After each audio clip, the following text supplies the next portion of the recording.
Hello guys, in today's video we're going to be installing and taking a quick look at Windows FinPC, the successor to Windows Fundamentals for Legacy PCs, which we took a look at in last week's video. So, how is it different from its predecessor? Well, for a start, it's based on Windows 7 instead of Windows XP. Specifically, it's based on Windows Embedded POS Ready 7. Now, being based on Windows 7, that brings a massive bump to the system requirements, with Windows FinPC requiring, at the minimum, a 1GHz x86 processor, 1GB of RAM, and 20GB of storage. A far cry from the requirements of either Windows XP or Windows Fundamentals for legacy PCs. Now, like Windows FLP, it was intended as a way for businesses who had a fleet of old PCs to be able to repurpose them as Fin clients. And as such, with it being targeted at businesses mainly, it was only available through Microsoft Software Assurance, which is a volume licensing program. Anyway, let's get the installation started. So first, as usual, we're going to need to create a new virtual machine here in VMware. So we're just going to click next here and then select Windows 7 for the operating system, since Windows FinPC is based on Windows 7 32-bit. Click next here. We're going to name this Windows FinPC. Okay, I made a VM called that before, so they seem to like that name. We'll use Windows FinPC 2. And being quite a lean operating system by design, we can probably get away with just giving it 32GB of storage, and we'll store it as a single file as well to make managing it easier. Now we'll customize the hardware here. 1GB of RAM is good enough, one processor, and we'll select our Windows FinPC ISO image here. And yeah, that all looks good there as well.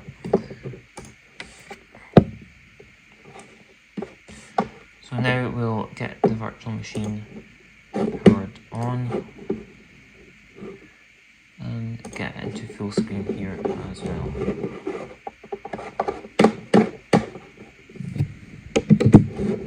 Just undock this little toolbar up here. And there we go. Just like any other Windows 7 installation, we are booting up from the installation media, and we've got a pretty normal looking Windows 7 setup prompt here. Select our currency format as United Kingdom because that's where we are. Click next, click install now. Then you see we get this different background coming up. This is from, that background there was from Windows Embedded 7. And just installing the unallocated space here. And now we're going to start expanding the files. And you'll see it looks just like any other Windows 7 install, and it pretty much is. It's pretty much using the normal Windows 7 installer. It's only once we boot into the operating system that we'll really start seeing some differences. Going pretty quickly here as well because we've got an SSD here. You see we're already restarting, so just click restart now. And I believe on this one, unlike on Fundamentals for Legacy PCs that we looked at last week, we will have an out-of-box experience. So where it will ask us for our name and whether we want to enable updates and all that, just like we have in the normal Windows 7 editions for consumers. See, we're actually doing a little second phase of setup, and we've got that Windows Embedded background back. So yeah, that background also appeared if you're installing Windows Embedded Standard 7 or Windows Embedded POS Ready 7. Looks quite similar to the one you'd see as well on Windows Embedded POS Ready 2009. We'll just let it complete the installation here, and then I'll be back when we restart into the out-of-box experience. Okay, and you'll see we have now booted up and we're at the out-of-box experience.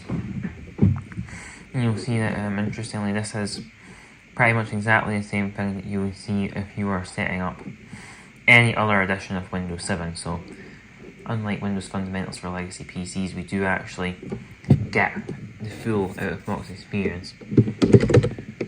I'll just chuck my name in here, put a computer name, click next. See, as usual, it asks us for a password as well. I'm not going to bother with that right now. Use recommended settings. Yeah, that looks alright there. And you'll see we're now logging straight in. Also see the little Windows FinPC branding down at the bottom. Got the usual Windows 7 lock screen background there as well. All looks pretty normal. Okay, and now that we have logged in, I will get VMware Tools installed so that we can get Aero working and get a higher screen resolution on here so that we can have a better look at this. So I will be back when that is done. Okay, so with that out of the way, we're now booted back into Windows FinPC.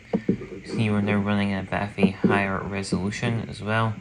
Got up to 1920 by 1080.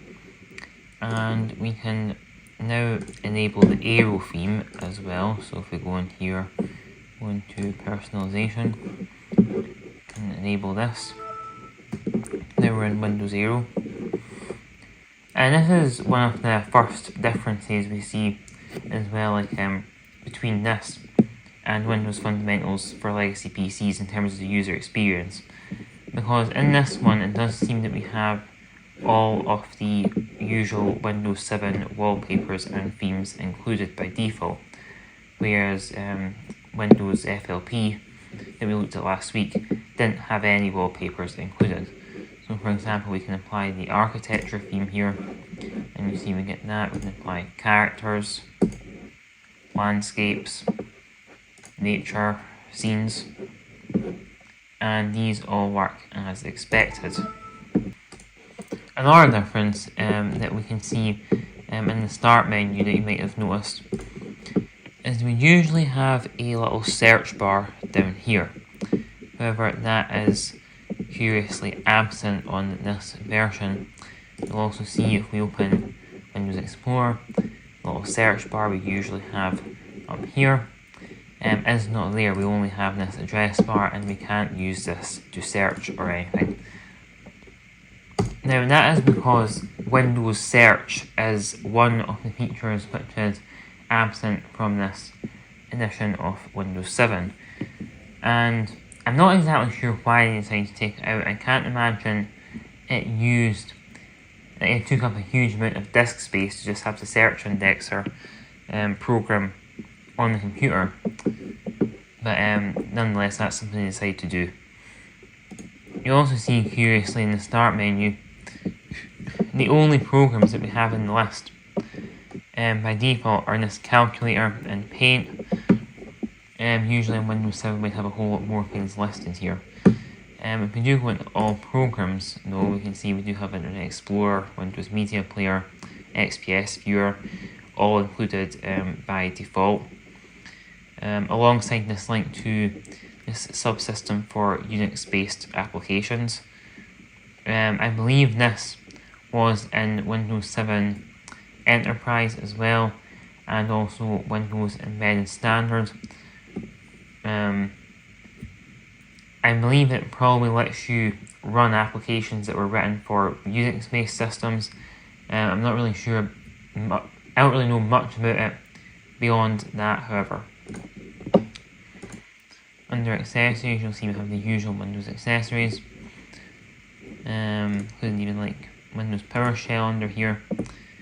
We do not have any games though, which is again similar to Fundamentals for legacy PCs. All the games were stripped out. Now if we go into the control panel, we can go under System and Security, and System.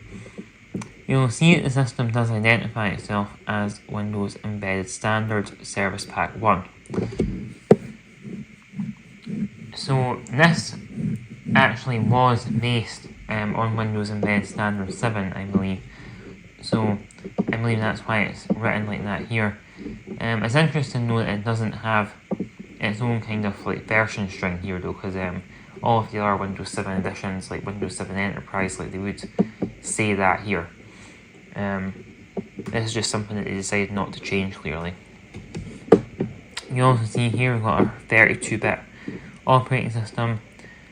There was no 64-bit version of this ever released, and that probably does reflect the fact that this was designed for being used on old PCs.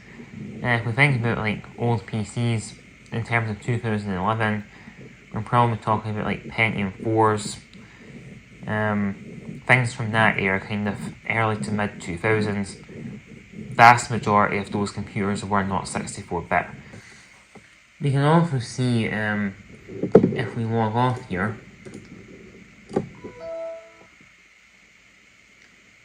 that we do have that Windows Embed Standard lock screen background. And strangely, this wasn't applied the first time we booted up, but it has changed to this now. On the lock screen, we do just have all the usual features, so we have the shutdown button, the ease of access button, and have our little branding down here as well. We can also see here, if we go into Windows Explorer, look at the use space on our C drive. This is only using 3.1 gigabytes of storage. So, another interesting thing about Windows Phone PC is that it included a lot of the same features that were exclusive to the Enterprise and Ultimate editions of Windows 7. For example, if we go into Control Panel and System and Security here, we can see that this includes BitLocker drive encryption. And if we had a TPM attached to this virtual machine, we could enable it. It did require a TPM 1.2, as in other editions of Windows 7 that supported it. Another feature that we also have here, which was exclusive to Enterprise and Ultimate, is App Locker. We go under Local Security Policy and Application Control Policies. You can see that we have App Locker here. And App Locker is basically something that you can use to basically specify a list or a set of conditions that must be met for an application to run on the computer. Now this would obviously be quite useful in office settings and in schools and places like that, where you don't want anyone who's just coming in to be able to plug in a USB stick or download something from the internet and just be able to run whatever they want, because it could be malicious. One more interesting thing I found before we wrap this video up here, we go into Control Panel and we look under Programs. We go in here to turn Windows features on or off. That's usually where you go to like turn on features like Internet Information Services or SMP file sharing, stuff like that. You'll see that it doesn't actually run. And then this is similar to FLP that we looked at last week. It also doesn't let you run the Add or Remove Features program. It says here, interestingly, your system administrator has disabled Windows features, as though it's like a group policy from our domain or something, but it's actually just a policy of the operating system. It doesn't have any support for the Windows features program. As usual here, we also have our desktop gadgets, just as we do on any other version of Windows 7. So we go and chuck the CPU meter on here, and it works just as you'd expect. But yeah, that pretty much wraps it up for today's video. If you enjoyed this video, feel free to leave a like and subscribe for more content like this, and hope to see you again soon.